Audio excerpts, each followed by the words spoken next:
So Discord ends up being the sort of platform that a lot of these projects use. And I'll be honest, like when we first set up our Discord, I had no idea what to do with it, like at all. I was just like, so let me get this straight. Like I'm going to make art that hasn't launched yet. And I'm going to, I guess, tease art. And then people are going to show up and just like hang out in our Discord. Like oh, sure, let's try it. But I don't know why you would. And so that's the marketing side is why should someone care? Yeah, it's dope. You're doing your own thing, but now as things take off and you start seeing traction, we always need to keep in mind, like, why should someone care? Why do I care first? But why should someone else care once things gain traction? The Side Hustler's Perspective podcast is fuel for your mind and creative grind. Each week, we break down the art of healthy hustling, getting out of your own way, and growing your creative business. Mr. Justin Mezzell, it's been too long, dude. How have you been, my friend? I've been doing well. It's been a busier season, I would absolutely say, but it's been a really exciting one of trying new things and, you know, trying to stay with the times and where the world's going. I would say you are keeping up with the time and what direction the world is shifting right now, which is why I'm excited to bring here today. And I'm stoked to catch up, as the last time you were on this podcast was episode 74, April 18th, 2018. We were just a bunch of spring chickens back then. And you and Raji were on the show. Super Team Deluxe. Links in the show notes if you want to go back and listen to that. But let's start this one off with two quick things to kind of like build the foundation, some context around where we're going to go, and let's just nerd out. So those two things, for those who may not know about you, please give us a brief Wikipedia page summary about yourself. And then the second thing is like, let's just catch up from April 18th, 2018 and what's all happened since you were last on. And then we're just going to nerd out over the main topic today. That sounds great. Yeah. So I am Justin Mezzell. I live in Orlando, Florida. At this point, I guess I would really just kind of say, I feel like I resisted the term for a while because it was so broad and not very helpful, but it's like, I guess like I work in creative industries, just in general. So myself professionally, really kind of in the product design realm. So that's been sort of as an individual contributor, as well as running product design teams. Currently, I work full-time with an amazing startup called MetaWork, which is really, really exciting. We just had our alpha last week. And so it is, I'd say the world's first code recorder, which if you don't know what that is, that's okay. Because I think that there's a whole new net new kind of stuff that's kind of popping up here, but really excited about what's going on over there. As well as, you know, I do a lot of illustration, a lot of freelance illustration, currently running an NFT project as well with some friends. And that's kind of the wide gamut of the stuff that I do, which is why creative is kind of like, you know, it's so doesn't say anything. Multidisciplinary creative, as they would put in like their websites, you know? Yeah. Yeah. I do it all. I enjoy teams and culture and leading teams. And I love doing the work as well. So, So this is the Side Hustler's Perspective for a reason, because so many people think you need to do your thing full time in order to be taken seriously, in order to get clout, in order to feel like you've made it and be successful. And I'm like, no, I'll dispel the myth. It's all bullshit. You know, like my biggest success came from building outside of a day job. And like you're living proof that you can make big moves outside of a day job. So when we last talked in 2018, like maybe we saw each other in 2019 at Creative South potentially, but I think we saw each other at Creative Works. Creative Works. Yep. Creative Works. Yeah. And that's always been a good time. That was 2019. Oh, so good. So that's been the last time. You know, like I felt so isolated. Thank you, baby Jesus. I have a podcast to like keep in touch with people. But since we last talked in 2018, I know you've bounced around for maybe one or two different day jobs. Yes. Had a couple personal projects and everything. You've always kept yourself busy. What all have you like done when looking back and connecting the dots that's leading you to where you are today, which is what we're going to nerd out about today? Awesome. Yeah. So at the time, I believe I was working, probably leading design over at a company called Pluralsight. I was there since an acquisition from a startup that I was a part of called Code School. So I had a product design over in that organization for a few years.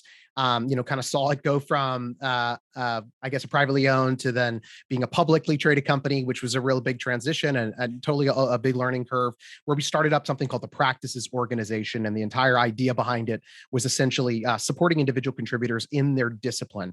So when we had kind of started over there and I kind of came over, product designers were kind of reporting up in their structure to just kind of like larger product thinkers, product leaders, but they didn't really have the discipline expertise. And so what we did was we created a parity organization that would essentially work designers with other designers, kind of like essentially having creative leads spread out, throughout the organization to be able to work with our product designers, to be able to set goals, to be able to give them actual discipline specific feedback and any kind of those, momentum that we could carry forward across the organization. So I was there for a few years. This past year left, went to a startup for a little bit. Just kind of sense that it wasn't really, we weren't really aligning kind of in our goals for how we see design kind of showing up in the product, which is totally okay. From there, left and joined the MetaWork team, where right now we are 8 folks at the moment. So definitely very early on in that space. But I really have loved the idea of being able to build, when I was at Pluralsight, I wasn't building from the ground up. I was, essentially joining a team, taking over leadership there. But what that meant was, there's a lot of habits that have already been formed. There's a lot of cultural things that you're kind of navigating. And of course, when you're a company of that size, there's a lot of other inputs into that process. And so the idea of starting from the ground up and really kind of building the team around that, having a team that was already committed to saying design will be foundational to this product and it's going to be it from day one. It was a huge vote of confidence to the discipline and how they think about that as a craft. And so that's kind of where I jumped from there. Now on the side, we have Super Team Deluxe. Raji and I ran that for about 5 years. I'd say where it is right now, we've had a lot of conversations just about how do we continue to do the thing we love, which is kind of pouring into building this together. But and really kind of looking looking at, don't know what oh, it is. Yeah. Yeah. Yeah. Super Team Deluxe was Raji and I's brainchild of just kind of like fun goods. And that was kind of the idea of where it started was, we had really been best friends and we'd kind of talked about working together a ton. And so we were running kind of like social events together. I'd say we would go to conferences and at the conference, we might do like an art show together where we'd get a bunch of artists together to, build around a theme. One year it was like Star Wars. And so we did like these kind of galleries. And that really pushed on Raji and I how much it meant to us to build things with other people. And so we were like, well, what could we do that would start, with us doing something together that has some form and some structure, and then we could invite other people into the process.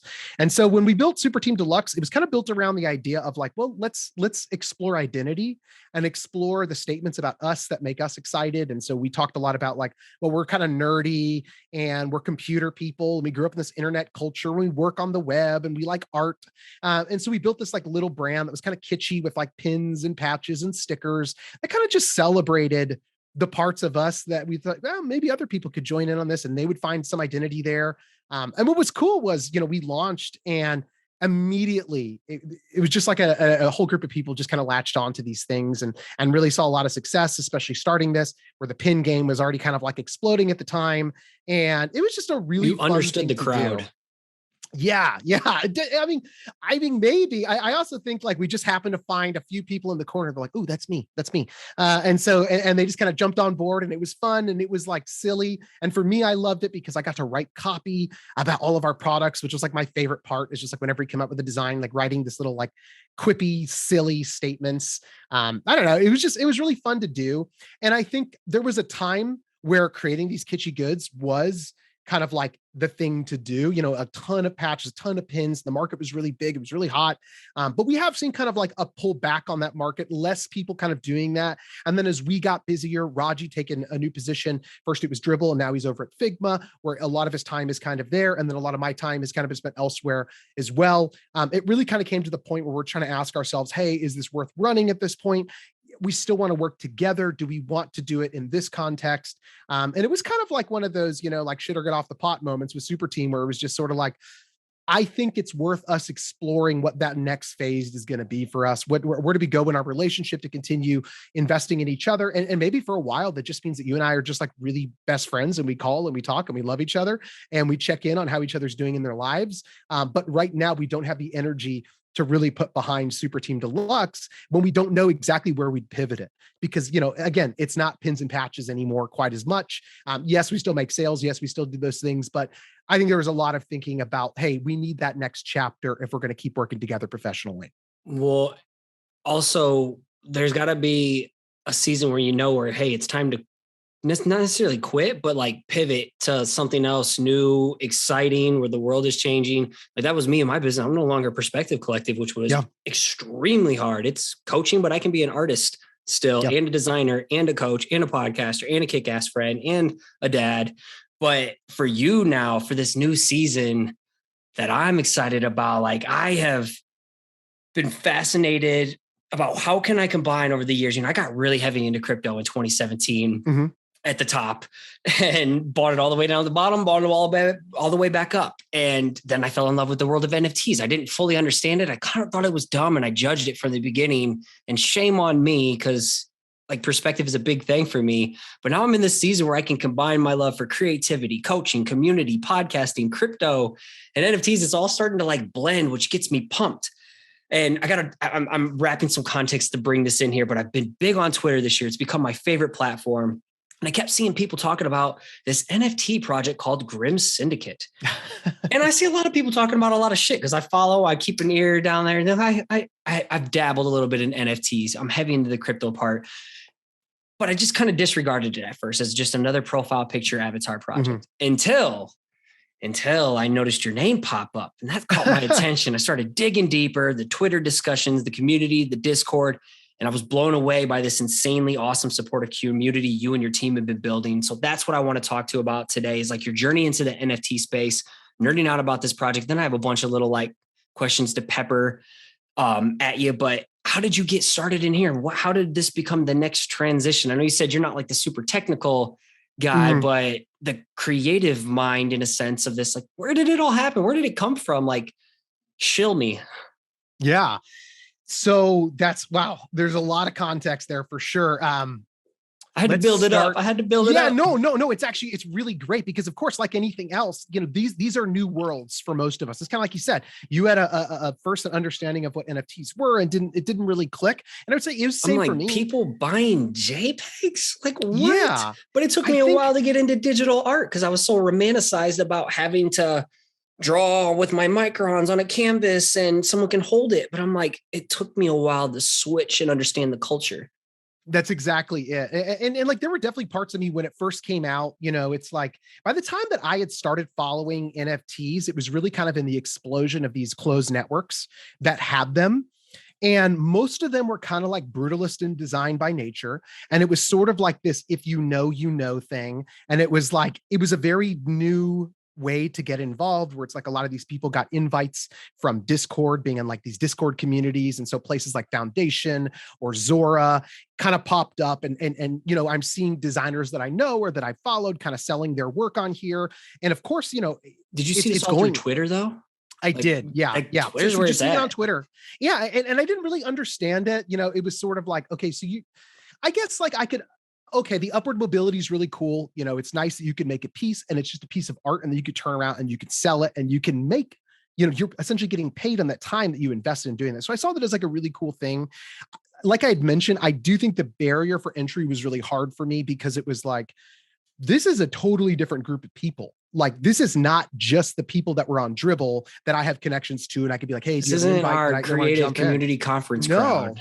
Yeah. Some of them are starting to get into it though. And like, it's just, to me, this is like being in the early days of Instagram. Yes. Or like I was thinking about like, this is like a Tumblr community. This is even like getting in. I missed that wave. Yeah. Yeah. And so for me, I kind of saw it and I was like, this is really interesting. Like cool art is coming out. And like, I love the implications of like, because you too, we've always had side projects. We've always had like, hey, I need to exercise these fingers. I'm going to do a piece and just throw it out. And before, my exercising was just throwing it out on Dribbble. And I was like, how cool would it be to exercise my hands to get used to doing the work for the day and to do a little creative brainstorming, to be able to throw it up and then sell it and then have somebody purchase it. And I don't know why they purchase it at the time, but I get that they probably, some people do. And so I liked the idea to an extent. I wasn't an expert in all the spaces. And I know there's a big Discord about the ethics of all that kind of stuff and whether or not art should always be free or whether or not, the digital space. And so for me, I kind of like tabled a little bit of that. And I was like, well, I want to see kind of how some of this develops. Also, I didn't have an invite to any of these platforms. And what would you say like timing of this was for you? 2020, early 2021, 2019? Yeah. I mean, at this point, It was probably 2020, probably sometime last year, just kind of watching all this kind of stuff happen. Where again, now I'm starting to see more of a crowd that I know and follow getting into it. And so I'm like, okay. And there was also like, I feel like a very specific kind of like style that was kind of permeating the NFT space, which is very abstract, kind of brutalist in nature, a lot of 3D stuff, a lot of cryptic kind of art. And I love cryptic stuff, but I also kind of like thought in my head, like, I don't know if I make that kind of art. Yeah, you're like, okay, if I don't do pixel art, if I don't do motion based, if I don't do like hyper futuristic, it might, do I fit in? Like you do. And I think that was kind of like the thing where I was like, well, I don't know if like I make this sort of art. But I also knew like, I didn't just want to mint older work and just put it up there and sell it. Like I felt like, hey, if I'm going to get into this and I want to do something, I do want to make sure like this is a new effort or a collection that I want to work on, because again, like threading narrative is something that I've loved doing. And so to me, it was like, well, if I want to do this, I do want to make sure I have a concerted effort to figure out what am I releasing, what's it going to look like, and how do I want it to kind of show up. Now I had plenty of time because I never got invites to any of these platforms. And to be honest, like I still don't. But of course, like I have found a home that I really love in this space. And I think that can happen over time, but it was definitely a very unique time to be looking at it, not understanding it, kind of taking my time and just being like, well, I'll figure it out. And what changed everything though, was I got a Twitter DM from Kevin Rose one day. If you don't know him, he's the founder of Dig, very, very active in the crypto space, as well as just sort of being an amazing voice in the tech community, as well as really kind of propping up a lot of the NFTs that are happening. And so he's been a really, really awesome teacher and a mentor in this space. And so he sent me a DM that was like, hey, I'm starting a podcast and I'm looking for a kind of synth wave 80s vibe. And you do that kind of work. Would you be down to brand it? And so I hopped on a call with him that day and we talked, and there was a really good connection. And so we started building the brand around modern finance, which of course is a crypto podcast. So now it's like, him? Okay. Yeah, that's Kevin Rose. Okay. Yeah, I'm hearing like advertisements on these fantasy football podcasts I listen to, and they're like, hey, modern finance. I'm like, okay, connected. Yeah, it's a great podcast. The content is amazing. Kevin is incredible. And he really does believe in democratizing education, making sure that this space continues to get an understanding of what it is, how it works, and really equipping people with kind of like, what is crypto? How does this work? And so there are definitely some more advanced topics. There are definitely some earlier ones and some kind of basic principles. And so for me, it was kind of like, as I was designing these things and doing the covers for them and learning about who these authors were, that was kind of a signal for me, like, I should research who these people are and start trying to figure out this stuff. And then Kevin and I would have casual conversations about it, or he would, kind of like talk about projects of note, or I'd listen to the podcast and hear it. So that kind of was like a little bit of like me falling into the rabbit hole. And Kevin had basically said, he's like, you should really think about doing an NFT project at some point. Like just figure out what you want to do and build it, because, the art could be really fun. I think it's a really cool space. We're seeing a lot of community pop around. And so he had kind of challenged me to like think through that. And at the time I was like, I'm pretty busy. I don't know what to do. I don't have invites to these platforms. I can't imagine what would be worth spending my time on at this point. Not even know if I even get an invite. You just articulated everything I felt earlier this year. Like, I'm just an outsider. Yeah. Well, I mean, it kind of felt like that. It kind of felt like, well, there's this conversation that's been going on for a while. I haven't been a part of this conversation. Yeah, I feel so late to this conversation. Now what happens when like Justin, kicks open the door, is like, what's going on, everybody? I got something cool for bitches? You. I'm NFTing. It felt a little weird and disingenuous. I didn't know, again, like how to even have a distribution platform to do some of this kind of stuff. And so I kind of tabled it, but being me, the next time that I was doodling and exercising my fingers and trying to draw something, I started kind of just like, well, even if I did do something, what would I do? And so that's when I kind of started drawing the Grim character. Like I was just like, for me, I love skulls, and it's always been kind of this like, punk rock fun vibe. But I was like, but what if I did it in a way that was like not in a style that I've seen. Maybe it's more kind of like this like old retro Disney cartoon, pulling from sort of like, what if I could see this like slight chromatic aberration as like you see this like cartoony character, and it's kind of like I think about that really old skeleton one where they're like just very loopy rubber hose animation style. And so I was just sort of like, well, like I'll just kind of mess with that and we'll see. And then as I drew it, you were just doing this shit for fun, right? Like you had no intention of this is gonna be a big old PFP Solana based community driven project. That was not the understanding that I had. Now, when like Raji and I would draw stuff, sometimes we would like, we definitely tooled around with like, this is like around the time that I was still doing kind of the Grimmy character. Like Raji and I are messing around with like, I don't know, like, could you do other things in this space? People are using basically a script to generate all these things. And Raji is definitely the more technical one of us. And I say that he's the only technical one between the two of us. And so we were talking about like, hey, do we try something like this from Super Team Deluxe? Should Super Team do some NFTs? And should we try, this space? But both of us were just really busy and we couldn't really commit to the inertia of both of us working on something. So that's why the Grim character ended up just being, oh, this will just be mine. I'll just draw it. And if something comes out of it, comes out of it. I started drawing little attributes. And so then Kevin started this podcast called Proof.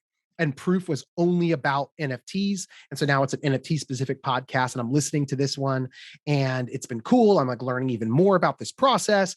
And, I would say that the style of it was definitely a lot more generative art, a lot more of the like more abstract kind of like crazy technology piece of the NFT side of the pool, which is amazing stuff. But of course, now this is getting us like, I don't know how to draw with JavaScript.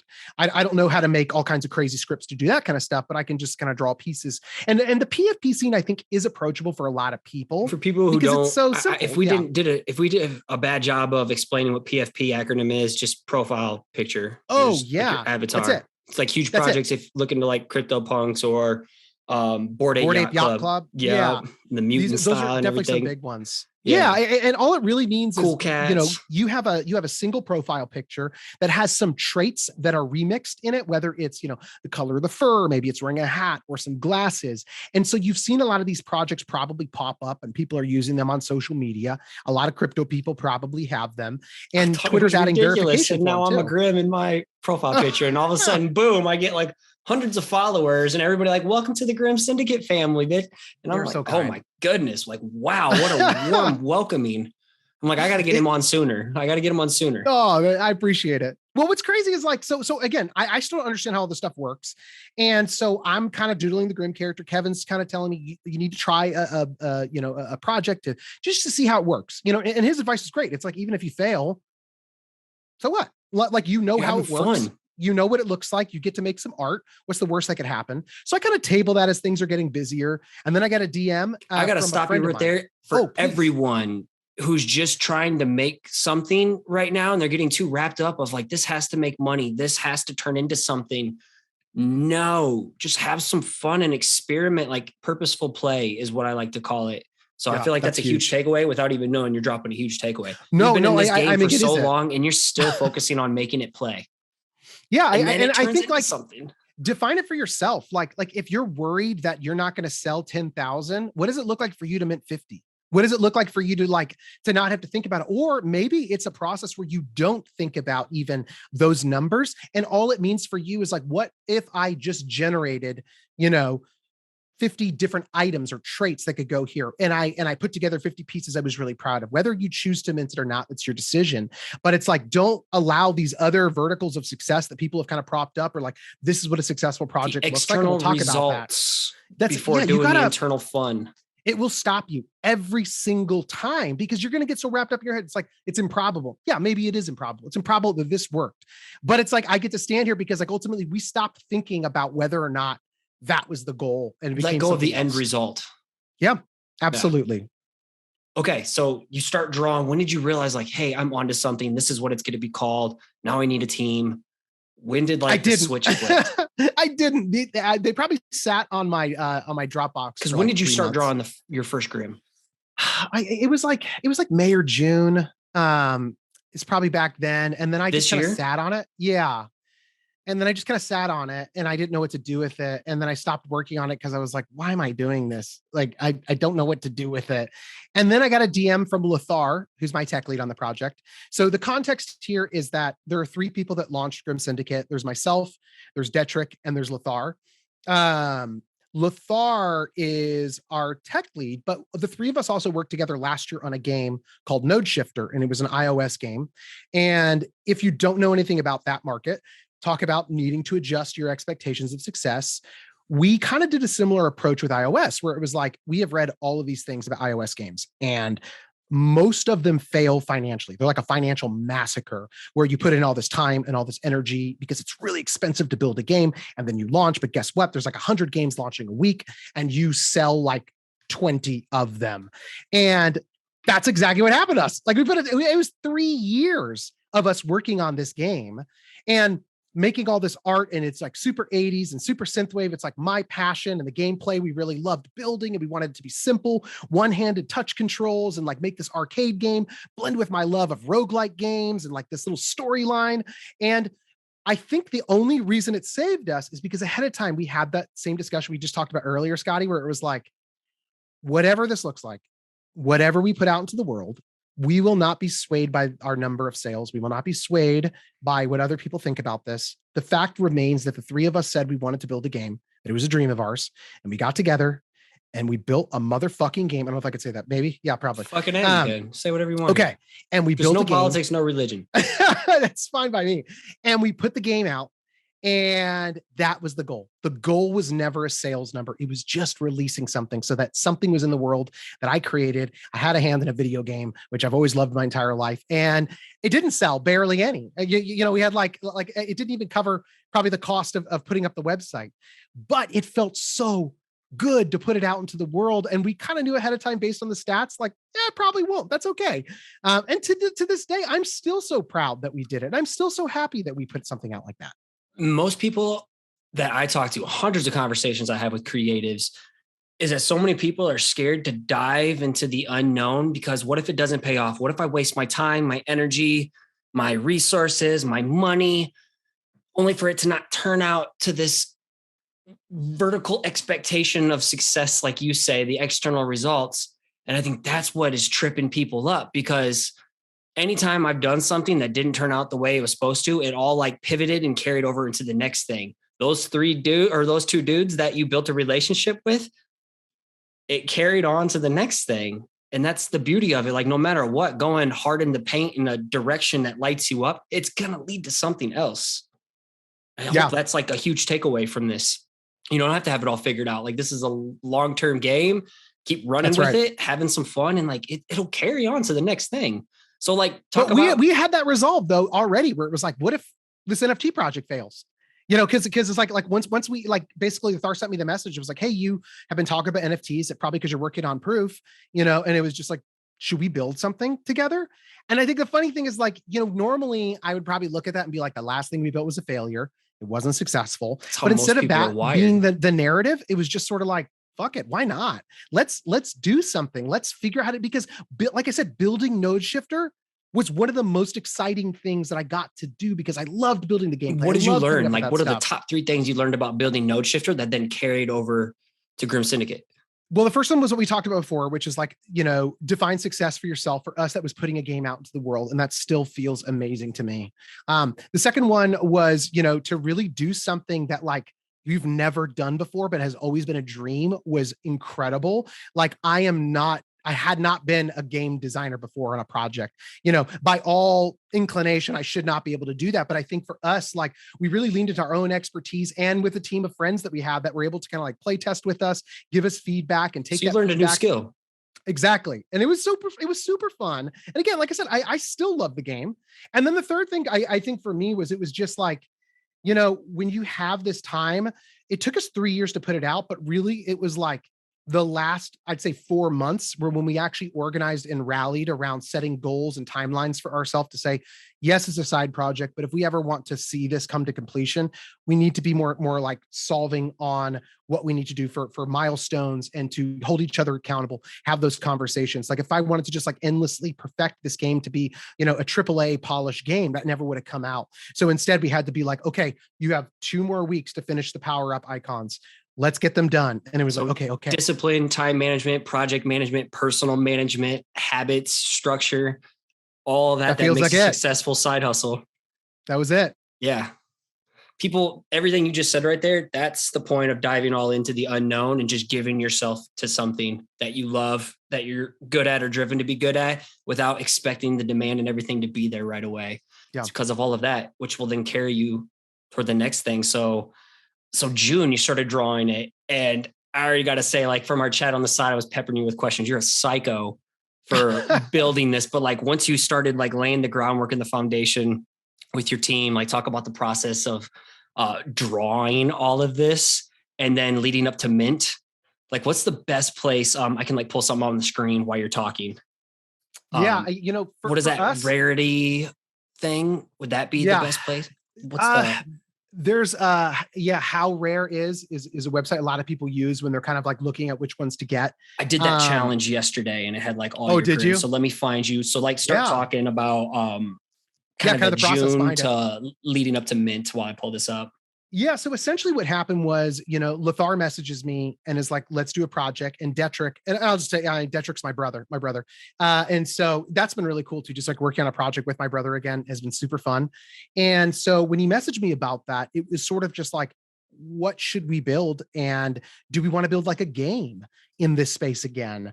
And so, this being Lothar's first big technical project on the blockchain, my first NFT project as well, everything was new for us. Everything was like, okay, I guess we're going to have to do everything from ground zero and figure out. So yeah, here's some of the Grims. Oh my God. And so, each one of these is individually made, or did you make attributes and then like they were the latter there? Yes, that's right. So essentially I made attributes. Those attributes were then run in a script to compile the different Grims. Those that you're seeing at the top are not actually Grims; they're called Ancients. Yeah, the Ancients. And they're a different part of the lore. It's like the Indiana Jones old skulls, the crystal skull things. Whatever. That's right. I think of those. Yeah, that's exactly right. Yeah. Oh my God. And so it really just kind of became like a project of we don't know how to do this. And I told Lothar, a game sounds fun, but I would challenge us to start with a project that is not that involved, and let's build into something bigger. Let's see what the appetite looks like, because one of the things that I've noticed for these PFP projects is that a lot of these projects are very much based on a world or a universe with its own set of lore and all of this kind of stuff. So for me, what I'm seeing is, why don't we start with like a small project, and the smallest project we possibly do, maybe like a PFP project. Let's see if there's a community that comes around, if there's an appetite for building this out. And then if we find that there is this group of people that really latches onto it, maybe we do actually build a game with it. Or maybe we do come out with more and more projects and more ways to experience a lot of these things. And the technical side of the PFP project, the profile picture one, is much smaller than me needing to figure out how to build a blockchain game. And so it just seemed like a really good way to dip our toe into the pool. It's a phase see if there's one. An appetite here. It's like, instead of learning how to ride a Harley right away, like, yo, let me just master training wheels real quick. That's exactly right. That's exactly what it was. And why PFP? Why do people give a shit about PFP projects? Like, I could rattle this off, but like, why do people care? Because I didn't understand this at first, the culture behind it. But like, why a PFP project? Why do you think people care? It's a really interesting one. And I think it has to do kind of with what you mentioned before. You changed your profile picture to a Grim. Suddenly, all of these Grims are telling you, welcome, like, how's it going? Like, way to join the syndicate. It's like walking to Creative South for the first time and having everybody give you a hug. Yes. And nobody even know who I was. You have a seat here and you've been invited this whole time. And I think that is such a powerful thing about what's happening in this space is, yes, I could absolutely mint a 1/1 generative piece of art. as I've shown, whether it's conferences or Super Team Deluxe, the thing that gives me the greatest amount of joy is building a community around something that says, like, your seat's been saved for you. You are welcome here. Please feel seen and included for everything that's happening here. I think the PFP space is such a powerful mechanic because a lot of us right now, whether it's due to our current restrictions of being in a pandemic or whatever it is, feel very isolated. Or as the office gets more and more remote and more people are working from home, as people are leaving potential areas and going to new places, there's this sense of like identity about a PFP project that says, I may not know every one of you personally, but I'm here for the party and I'm here to be a part of what's being built here. And suddenly, this like living Discord pops off and it's just these people, and there's an economy that's being built there, this strange microeconomy, or people talking about traits and things they love. And we built this rarity system where I said, I want each Grim should have look really different. The hats should look really different. The eyes should look really not different. Like the mecha bots or whatever. Well, I mean, to be honest, I think for me, it's like the diversity creates this really interesting gravitational pull to certain people see something in them and they say, that's me. Like that's what I wear, or that's what I would love to look like if I was in a video game, or that's the item I want to hold on to. And so it's a digital world. Like, I didn't understand the digital collecting scene, but I'm like, it just makes sense. Like, digital collectors, and then the rarity, the ranking. It's like collecting baseball cards or basketball cards, and you want the rarest version of die cut, hologram refractor, whatever it is. And there's ranking systems. So you got collectors, and some people are like, I want the community. I want to be seen and identify myself with, like, in the analog traditional world of buying someone's print, whatever it is. But then also there's like the money in the flipping scene where totally you can get resale value and then get royalties off of it too. Like, so it's a little bit for everyone, but the community, like, I am all about community. And that's what I identified with this, on top of, and they built the value system basically. What's crazy is, so when we thought about, rarity and traits, like, we thought about like 3 different ways to think about it, where it's like, so there's a ranking that's tied to a Grim, and that ranking is basically a weighted average based on the rarity of the attributes that are found on your Grim. And we knew that, like, this is just one way to compute it, and not everybody's going to agree with that one. That's why there's a different ranking number that's on how rare is. So we basically just chose one, and we're like, oh, we'll just use this for the project. So rank is going to be one way that people might find value, and some people only trade up for ones that are higher in ranking, and their goal is to get a higher rank. Then there's trait rarity, which is just like, so we have like commons, uncommons, rares, and legendaries, and in some cases like a mythic item. Pokemon cards, man. Exactly. I even use the same symbols, like commons, a circle. You got like the circle, the diamond, the star. Yeah, I gotta show my roots. Dude, my card collection's like sick, man. My OGs. I still have the OG collection. Yep. I still have mine. Yep. I'm not flipping. I'm gonna wait till my son gets like really into it and just rock them. But like that's awesome. And that ties back to, like, it bridges the gap for people to, like, understand more. Yeah. But it's like, so that's another way to do it, items and traits. And then the other one is just like, people just gravitate towards a specific thing just because they like it, where it's just like, oh, I love hoodies, and hoodies are pretty common, but we also knew, like, I just like the way I drew them. And I was like, honestly, if I see a bunch of hoodies, I'm going to like it more optically. I'm going to like seeing them out in the wild. So we added, hoodies. And then you got people that are basically creating floors for specific traits in their mind, where it's like, oh, that's a hoodie Grim. That should be at least 5 souls, the base, or 10 souls, the base for all, ones of these kinds of glasses. And so people are like wondering, why is there value behind this? And it's like Bitcoin or anything. If there's value and interest behind it, people are interested in, that creates supply, that creates demand. It's simple economics and people's emotions and behavior. So, I mean, why is there value in baseball cards? It's just a piece of paper. That's all it is. But we've created an intrinsic value system that exists within here, where it's like a social agreement on these things. I mean, it's the same thing with like a really nice perfume and one that you get somewhere else. It's probably some similar ingredients. There's probably some things that are a little higher end, but ultimately you're buying into saying, like, this is the scent that's been created that I really trust and identify with, and I really like the tastemakers in this space. And so I think, there is a lot of these microeconomics and tokenomics that are all a part of these things, but ultimately the community decides the things that they like. And they're the ones who do that. And we've seen, like, like factions or like groups where it's like there's only so many chicken Grims, which is just, I had a weird day where I was just like, what's kind of weird is like the Grim outline could actually be a bird pretty easily if I added feathers to it, and I still kept like the little vacant eyes. And so I just made a chicken one. And honestly, I remember sharing it to both Lothar and Detrick, and they're like, what the hell is this? And it's like, I don't know, it's a chicken. Like, it's just weird. And it's like, all right, I guess. And so we kept it in the collection, but now it's like the chickens have like aligned together, and now they're all like the chickens in the Grim, and now there's the Chicken Syndicate. And then we made a tool in the community with our wonderful contributor to Night Shift, made a tool that will turn your Grims, any Grim, into a chicken using a plugin. And so, well, it's just the web app right there. And it's just like all kinds of fun things happening with it. And what I really like at the core of this, what I've seen from you all these years that has attracted me to your work, not because of just your sexy smile, your fit body, and your wonderful personality. Hey, you have gotten really, really, really in shape though. Yeah, but I've watched yours too. Okay. Listen, the camera cuts off on Scotty's arms, but they're as big as my head. Oh, not really. Got a shoulder injury these days. I can't do any upper body last couple months, but you'll be right back. I'll be back. But what I've really, really noticed is you've been great at pouring yourself into your work in terms of your personality, your interests, the copywriting. Can you describe like how all of these different paths you've taken have now just shown up like, aha, even like probably the development side of things too. You're good in that world, the coding.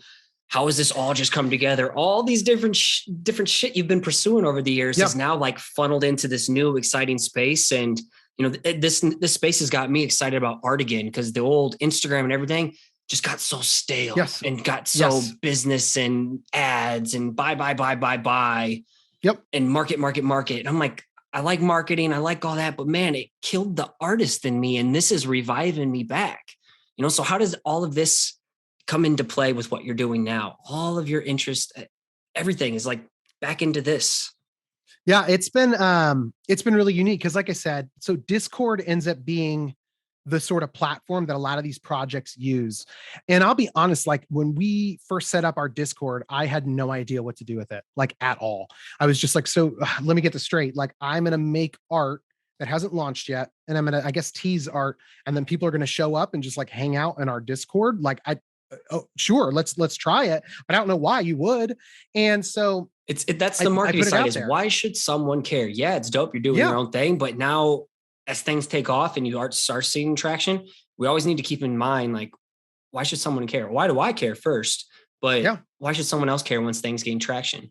Yeah. And for me, it was kind of a puzzle. Like I was like, well, like maybe like at the end of the day, I think what I fell back on was this. So Raji and myself and some other designers, we run a small get together every so often called Design House.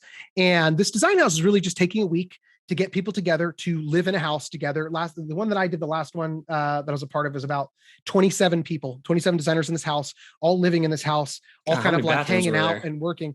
This was a big house with an indoor pool, which was really awesome. It was a pretty dope place. And so we were all just kind of there working and like hanging out and really being a part of community. And so I started thinking about what we cultivated after that, though, was this pretty active Discord and Slack community of people that just kept up with each other. No real purpose behind exactly what we wanted to talk about, but really just connecting, seeing how people's weeks were going, really just checking in on one another. And so I was thinking, like, at the worst, if this just becomes a space where I am present with other people and just checking in with how they're doing, what they're working on. And so some of the first channels we created were immediately like, okay, yes, this is a Grim Syndicate Discord. You don't give a shit about Grim Syndicate yet because you don't know what it is. That's okay. But like I created a what are you working on channel and just like talk about something you're excited about. And then every now and then I would just kind of just like throw out some morning thoughts about what I'm thinking about and try to engage people on like kind of where their head's been at. And so I just kind of put it out on Twitter, and so did Lothar, and we created a Grim Syndicate, account. Nobody followed it. And so we were just thinking, like, let's just see what happens. Lothar had some connections with some other people that were in crypto communities. They weren't really big NFT ones, but just like, well, I'll put it out there. If anyone wants to join and follow our project, they can. I thought the same thing from a designer perspective. I'll just put it out there. If any designers or illustrators I know want to follow, they can go ahead and follow. And so that's kind of what we did. And for a long time, it was a pretty quiet community. We probably had, I don't know, like 40 people that were in there. But the cool news is that people were talking, and it was a lot of me, engaging the community and just asking questions and, talking things. Or if I had a piece of art that I was doing, showing it and getting feedback from people. So I had an ideas and feedback channel, and I was like, hey, help me build this project. Give me ideas. It was a collaborative. That's like the most powerful part of community. If you're, I want to say, an authority within it, but like co-collaboration. Sure, if people, I was. I don't know a better way to say that, but no, it's true. One of the head chief, I don't know, Yeah. but like did the collaboration part of getting people's feedback, making them feel included, like they have a say in things. Like that's a powerful thing. And that's what I thought is like, if this is a Discord and it's about community, why wouldn't the community help shape it? And so there was an infamous Kevin Rose tweet that people talk about now still, which is like, he basically tweeted about it, and he has quite a following. And it basically just said like, hey, if you're in Solana, a friend of mine is launching a new project called the Grim Syndicate. And I happened to be outside at the time that Kevin tweeted, and I didn't even see it. And, back then I was getting like all the pings on my phone whenever somebody new joined. And all of a sudden my phone was like, and it's just like basically like shaking enough that it would fall off of the table. And all of these people started coming into the channel. And I'll never forget somebody all was because of his plug. All because of his plug. Yeah, but I'll never forget already somebody who on joins. Twitter. I didn't even realize this is him. Okay. Shout out to Kevin. Somebody joins the Discord and just goes, oh my God, are the hello messages in the general channel on this Discord? And they were, because it was so rare that people joined. It was like, you saw one like once every like 2 days. Of course they're in there. So it was like, oh my God, like Lothar's messaging me, and he's like, we gotta like move people into this into a separate channel for the hellos, and what do we do now? And like, I just remember feeling super overwhelmed and honestly physically very sweaty, where it's just like more overwhelmed than how many hours did you put in to create all the attributes? And how long, little of the time? This is I wanted to make sure to. We were still probably about 3 weeks out from when we thought we were going to launch. Well, not when we thought, when we launched, about 3 weeks out, probably. And that was in the crypto you minted space, October what? October 1st. October 1st. And then you went to town. How long did it take you to build all the attributes to then build the script around it? Just so people can put into perspective, how we've been working on. I'd say it was about a month of really, really heavy work in terms of like finalizing the project, getting everything together, making sure that it's like, and when I say a month, I mean like, it was like a month of like 2 a.m. nights, at least 4 nights a week, and just kind of grinding it out. Yep. And Lothar and I kind of staying up and passing the art back and forth and being like, hey, is this going to work? And then us thinking about how to make this all work. And how do you communicate that with, hey, this is a side hustle, I need to do this, here's the hours I need to do, with your family? Yeah, it was basically a lot of not sleeping, but essentially like I have very stringent time where it's like, I have an employer that I'm really passionate about our product. When I'm present for them, I am only present for them. I don't want to be answering messages. I don't want to stop doing it, because there's trust there that works both ways. And the trust is that I've been hired to do a job, and I'm excited about this job, and I want to give the best that I can to do this job. And you're a family man. And clock out. And it's the same thing there, where it's just like, okay, I have a family. I've got 3 kids. I'm married. I want to be able to balance that. I've also got a side project that I'm really excited about launching, and I want to make sure that I can do that. And so it was very much timing myself so that it's like, cool, here are the hours that I'm going to be available to work and pour into my day job. Here are the hours that I want to make sure I am with the kids and I'm eating dinner with them. And then I'm also spending time with Hannah, who's my wife, afterwards. We're spending time together. And then it's like, cool. Bringing her in the vision so she supports. And she was very aware of everything that we were doing. And then it's like, okay, well, guess what that means? Some days that means that I am not going to sit down to work on Grim Syndicate until about 10:30.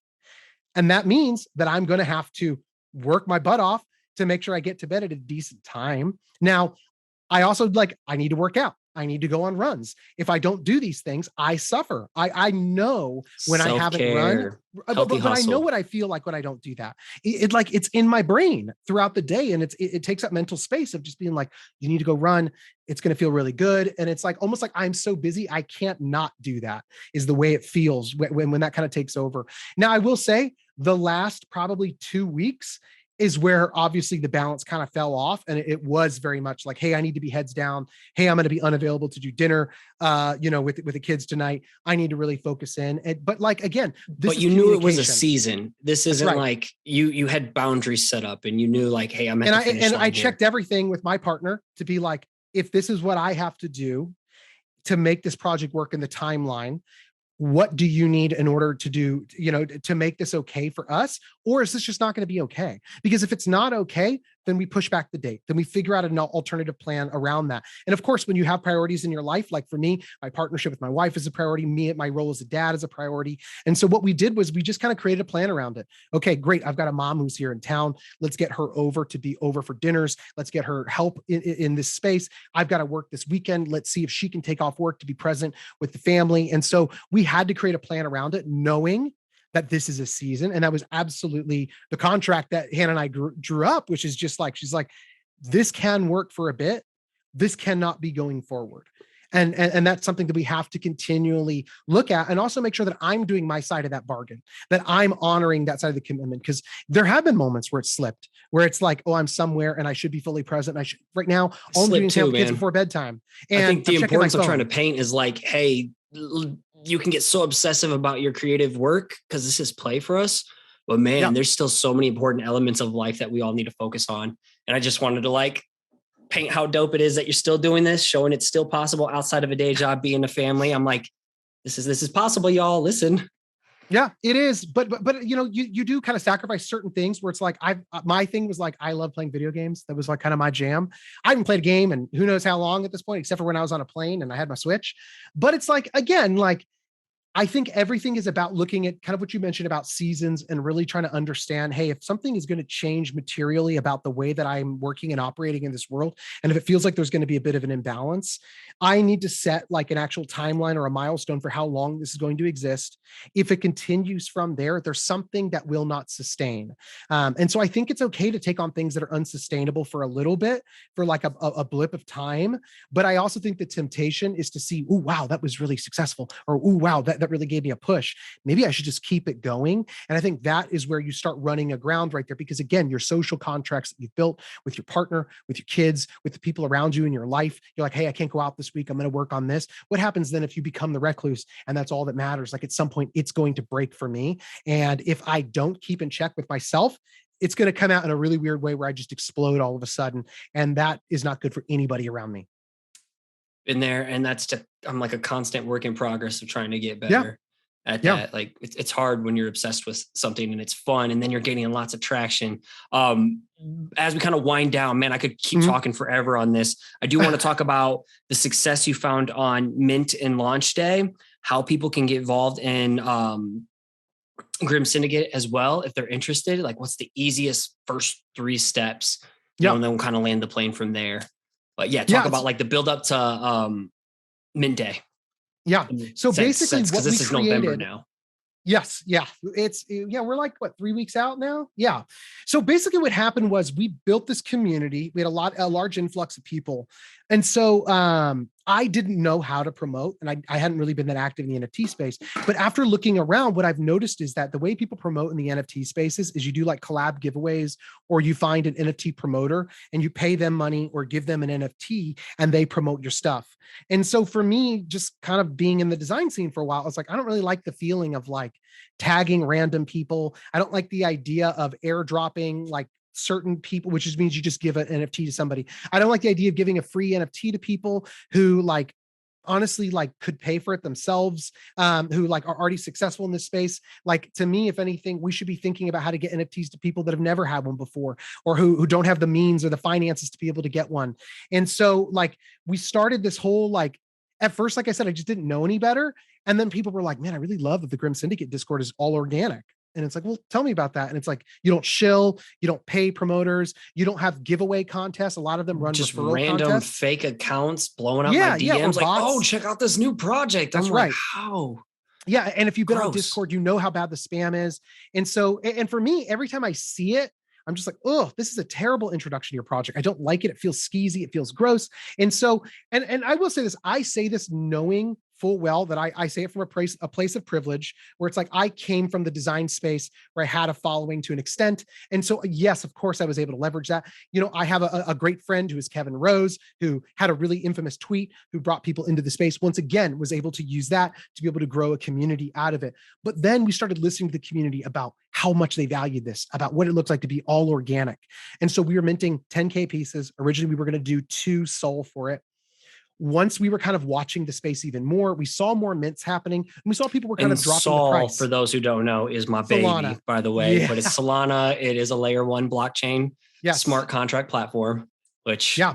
we can talk about it in another episode someday. But that's a lot for people. Just think It has of a very like loyal an fan base. Ethereum competitor. That That's you right. can do NFTs, you can do DeFi, you can do all kinds of things on. And it has had a lot of success, particularly in the past couple months, has brought a lot of people to it, which is really exciting. I got in at like NFTs $38, which is huge. Woo. That's amazing. Right now, I mean, right now it was trading at, I think when we launched, it was about 165 when we launched. And off its all-time high of like 215, 220 or something like that. It's gotten big, and it's doing some really amazing things, and we're super excited. But Kevin was also the one who gave me advice about like, think about Solana as the blockchain you use. You've got a community of people. It's much smaller in the NFT space, but they're all working together from what I've seen, like all kinds of really great creators that are sharing the process. There's also, he said, the downside is, and it could a potential upside for us. There's a lot of projects that are just Ethereum projects made and like they add Sol in front of it. And so it's just kind of a copycat Soul project. bunks. So he's like, the community is looking for, better art. So if you did something original in the space, you could make a pretty big impact. And so we got involved and we did this all organic growth thing. And people were like, this is really refreshing. You're not shilling this kind of thing out there. And because we weren't shilling, I just decided, well, I'm just going to use our Twitter presence to just like tweet the things I think about, which is, like imposter syndrome, spreading good things to people, being kind and considerate, and thinking about inclusive spaces. That's what makes you different from any other projects that I follow. Thanks, it's man. like, that's when I started like really paying attention. I knew you were part of it. I'm like, oh my God, this is Justin talking in the tweets. I'm like, this is like, I'm just hearing him tweet on his own platform of the stuff that we always know you to talk about. Yeah. And I think real like life shit. Us, it was like how, like we're people. And one of the things that was unique about our project is we doxed ourselves, it's called in the industry here. So basically a lot of projects are run anonymously, where you don't know the people behind the project, and they're just kind of creating the art and they're kind of putting it out. And it's kind of become a bit of a standard, especially in the crypto space. People have alt accounts and all that kind of stuff. But I knew like outright, like for me to do this and be excited about it. Easier to rug pull people too. That is a risk, is you don't know who the team is. They could collect all this money on a mint and not actually give you the art. So there's things called rug pulls that happen. And so, a lot of people said it was really refreshing that I had doxed myself, Detrick had doxed itself as well. And I also understanding that doing the doxing up front, once again, it's a privilege to be able to do that. We're not in a country where I'm like at risk necessarily from like certain things happening. And in some place in the world, wealth is very much a risk. And Crypto is a risk. And crypto is a risk. Absolutely. And so we knew that the risk came along with it, but at the same time, I was like, I want this to be true to who I am. And I also want to make sure, when we create these spaces, there's already this kind of like vibe of like a lot of bros in crypto. A lot of dudes love crypto. It was like the crypto bro thing. And so the other part that I wanted to be different was I was like, what if we created a space that outright we started from day one talking about inclusivity, talking about trying to be thoughtful about what it means to bring people into the conversation, getting people who have not had the privilege to be in these spaces into the space, talking about equity and fairness and how to make sure that the people who want to be a part of this are able to. And so I think that was also really different for us. And that became part of our Twitter persona whenever I talked through it. And so again, like there's just all these different things, but now all of these analysts who are like, I didn't know, all these communities like Sol have analysts that are like looking at your project. We're minting 10K of them at 2 Sol at the time. We ended up dropping it to 1.5 Sol because a lot of people in the community brought up, hey, there's a lot of projects launching. Yours is looking a little more on the expensive end. Are you sure you want to do that? And so now I'm balancing in my head the value of art with the value of wanting to make sure we build a community around this. And inclusivity has always been the goal. And so it's been like, you know what? Let's go to 1.5.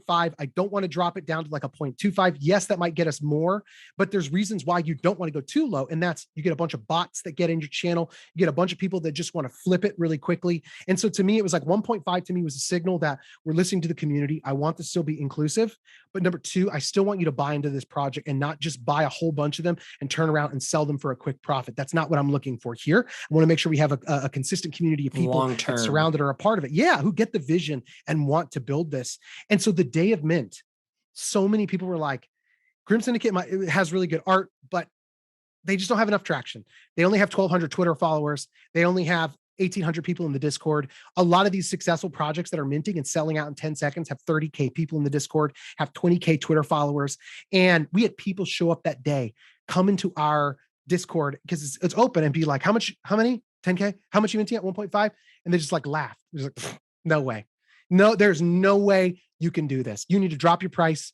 You need to do whatever you can, but you're not moving this product. I'll never forget the guy who jumped in there and had basically said like, it was kind of a jerk. And I was just like, hey, I get it. Like, I really believe in this community. I think we're going to do it. And he was just like, well, I'm going to stay, but I'm just going to stay to laugh. And I was like, I get it. You can. You're more than welcome. Everybody is welcome in the space.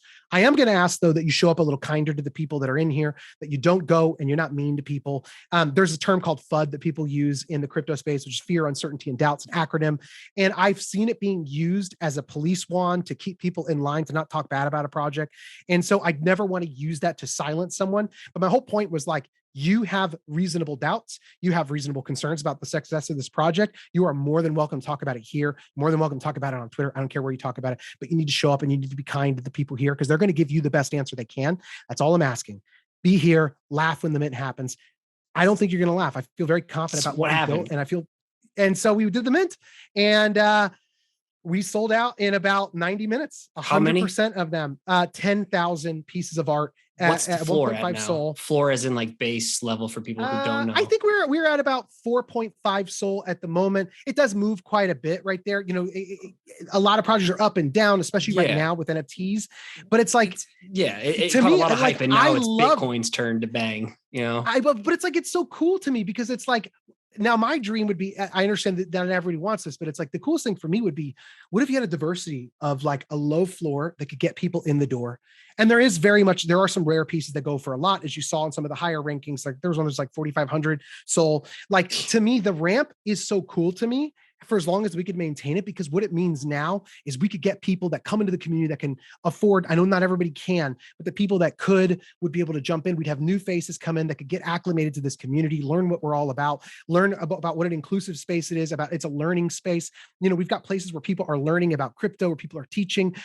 I do my Twitch streams where I illustrate these things live so they can see how we're building it. We take a lot of questions from the community, and we want to use this as a space where people really can learn here and be able to build their knowledge to launch their own projects, to be able to, find other projects they're excited about. And so to me, having a low floor is something that I think is really awesome because it's not cost prohibitive to get people in to be a part of what we're building. And I think that's the beauty of it all. It should be, how do we get more people in to learn about it, is to advance the space quicker, to broaden it. Hence why I'm talking about NFTs in this creative community more, because there's so much untapped opportunity for my listeners, for people in our original community of the creative community and these conference scenes. Like, it's a whole untapped world. You're still so early. It's like 1% of the world is involved in this. You're so early, so don't dismiss it. Keep an open mind and open perspective and have some fun, experiment. Where can people go to learn more about Grim Syndicate and follow you, so I can make sure to tuck all this in the show notes? Yeah. So we are on how to Twitter. Get involved, especially like purchase it as well, because we don't have time to go in depth with all of it. We're on Twitter at Grim__Syndicate. There is another Grim_Syndicate that's a streamer, and I know they've reached out before, that they get a lot of traffic from us, and it's a little overwhelming. So make sure you do both the underscores.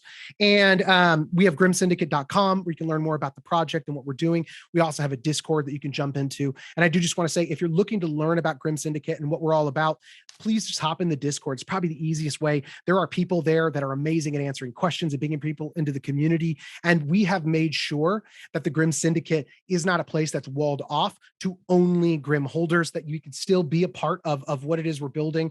Well, thank you. And I don't need you to buy a Grim to be a part of this community. It's like, if buying a Grim is something that you're able to do and you want to do it, please do. But if right now it's just like, all I can really do is be a part. Yes, you're invited. We want you here. This is a space for you. This is a space that will celebrate with you, just that you want community. And, most of these conversations we encourage, yes, we do have an area of the Discord, just to be transparent, that is absolutely for holders, but that's more discussing things about, like, we have a community wallet function where we talk about what to do with the money that we've made here in our community wallet. That will go absolutely to the holders. But for general conversation, passing it back and forth and being a part of community, we try to keep everything in general so that people could be here and understand what it means to be in this space. And so that's a huge invitation there. For me personally, I'm just at Justin Mezzell on Twitter. I exist over there. And so, yeah, you can follow along, whatever makes the most sense. But again, if you're looking for that human touch, I'd absolutely encourage you to go there. Everybody in the Grim Syndicate that's a part of the community is honestly much better in some ways at talking about it than I am. And they're very equipped to do that because we have seen such an incredible participation from the people there. Justin, I'm just really, really, really proud of you. And thanks for like spearheading this new shift and movement, showing like what is possible, especially if you're just like rooted on play and community and relationships, because that to me is everything. And you're living proof of like what it can lead to. So just know I really, really appreciate you, your time, helping me become a part of this amazing community. And I just can't wait to see where it's at and chance to do a round 2 on it, in the future. Oh yeah. As we got to do a quick plug though, which is to say the beginning of the story about Super Team Deluxe and the tragedy that was what's become of Super Team. Raji just joined the team, joined the Grim Syndicate team, and we're back together, making together again. And I'm just so excited. We're planning our next airdrop for holders of 3 Grims called Lurkers of the Abyss, and creating the narrative and the story.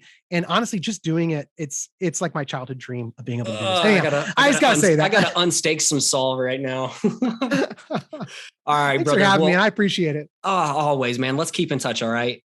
You got it. Much love. All right. Man. Peace out. Thanks again for listening. It'd be awesome if you took the time to subscribe to the channel, hit the like button, and let the comment below so we can connect. Again, if you want to catch a shout out as a future listener of the week, make sure you subscribe to the show on iTunes and give it a rating and review.